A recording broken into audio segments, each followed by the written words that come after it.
성벽이 재건되니까 안전한 그러한 환경으로 바뀌게 되는 거죠.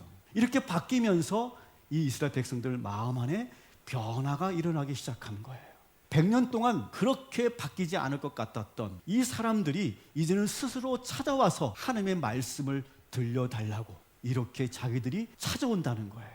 사람의 의지로 내가 아무리 바꾸려고 해도 바뀌지 않지만 우리의 환경이 바뀌면 바뀌게 돼 있어요. 그리고 우리가 포기하지 않으면 그 사람은 그 환경으로 변화에 의해서 바뀌게 되는 거예요. 계속 그렇게 새벽부터 정오까지 계속 이 말씀을 들으니까 아멘 아멘 소리도 클 뿐만 아니라 이제는 내적으로 영적인 변화들이 나타납니다. 구절을 보시면 백성들이 하나님의 말씀을 듣고 다 울기 시작했다는 거예요.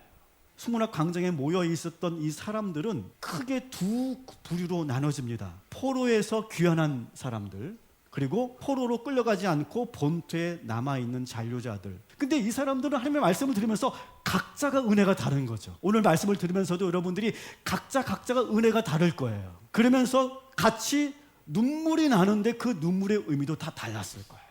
이 본토에서 잔류했던 사람들은 이 말씀을 들으면서 지난날 자기들의 삶을 돌아보는 거예요. 삶이 무너지고 예배가 무너졌어요.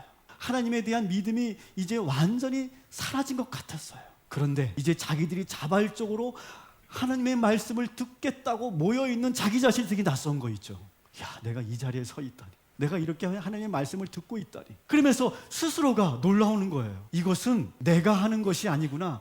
하나님이 나를 여기로 부르신 거구나. 나를 여기 서게 하신 거구나. 그래서 내가 하나님의 말씀을 듣게 하시는 거구나. 그렇게 깨달으니까 눈물이 막 날 수밖에 없는 거예요. 지금 회개의 눈물이 막 흘렀을 거예요.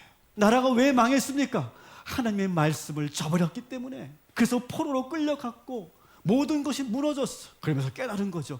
하나님의 말씀을 떠나면 이렇게 되는구나. 그러면서 막 회개의 눈물이 막 나는 거예요. 또 어떤 사람들은 막 갈급했잖아요. 이 말씀이 갈급해서 하나님의 말씀을 듣는 거예요. 이제는 더 이상 누구 눈치 볼 필요도 없어. 포로로 끌려갔을 때는 막 눈치 보면서 말씀 누가 볼까 봐 숨어서 봤던 이 사람들이 이제는 떳떳하게 내 나라에서, 내 성에서, 우리 성에서 하나님의 말씀을 큰 소리로 듣고 있는 이 광경이 너무 감격스러운 거죠.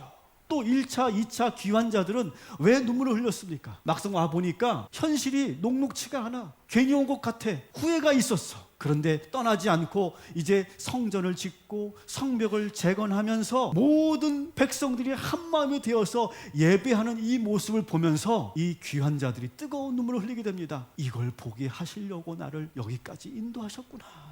이 영광의 자리에 나를 오게 하시려고 나를 페르시아 바벨론에서 나를 여기까지 인도하셨구나. 하나님의 놀라운 계획과 그 섭리 앞에서 막 눈물을 흘리는 거예요. 그리고 어떤 이들은 이렇게 눈물을 흘립니다. 거기에는 어른들만 있었던 게 아니에요. 어린 자녀들도 있었을 거예요. 우리 아이들 손을 잡고 같이 서서 하나님의 말씀을 듣는데 아이들은 영문을 모르겠죠. 저게 무슨 말인지 모르겠죠. 그렇지만 이 아버지는 그 아이들의 손을 잡고 뜨거운 눈물을 흘립니다. 우리 아이들만큼은 이런 고생시키지 말아야 되고, 우리 아이들만큼은 제대로 하나님의 말씀을 듣게 해야 되겠다. 그렇게 막 결단의 눈물을 흘리는 거예요. 그리고 궁극적으로는 하나님의 말씀에는 능력이 있잖아요. 말씀이 들리니까, 그 말씀이 내 안에 들어오니까 우리의 관절과 골수를 찔러 쪼개고 우리의 혼과 영을 찔러 쪼개서 우리 안에 모든 더러운 것을 다 도려내시고 그 말씀이 훅 들어오니까 거기서 영혼의 반응이 일어났는데 그 영적 반응이 바로 눈물이었다는 거예요. 막 그냥 이유도 알 수 없이 막 눈물이 막 주르르르 흐르는 거예요. 막 성도들이 오랜만에 하나님의 말씀을 들으면서 이 모든 백성들이 막 목 놓아 울기 시작합니다.